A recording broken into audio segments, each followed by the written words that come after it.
પાટણના હારીજ તાલુકાના 6 ગામના ખેડૂતોએ પાણી માટે અરીઠા ડિસ્ટ્રિક્ટ વિશાખા નહેરમાં ઉતરી વિરોધ પ્રદર્શન કર્યું.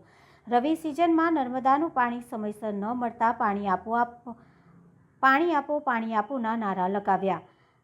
જસોમાવ, અરીઠા, જમનપુર, સોઢવ, પાલોલી, બુંડા ગામના ખેડૂતો સાથે તાલુકા સદસ્ય ભરત પરમારે નોંધાવ્યો વિરોધ. નાયબ કાર્યપાલક ઇજનેરને સ્થળ પર લેખિત રજૂઆત આપી પાણીની કરી માંગ.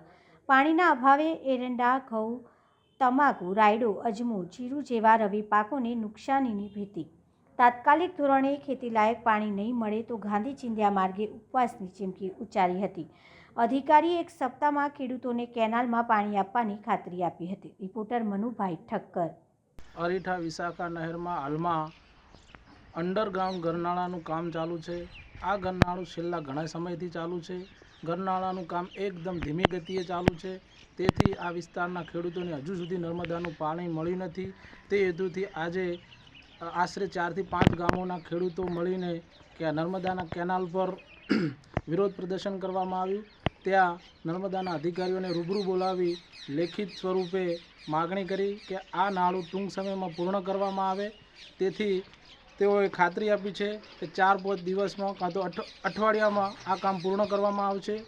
જો અઠવાડિયામાં પૂર્ણ કરવામાં નહીં આવે તો ગાંધી ચિંધ્યા માર્ગે હું પોતે અને ખેડૂતોની સાથે મળી આમરણાંત ઉપવાસ ઉપર બેસીશ.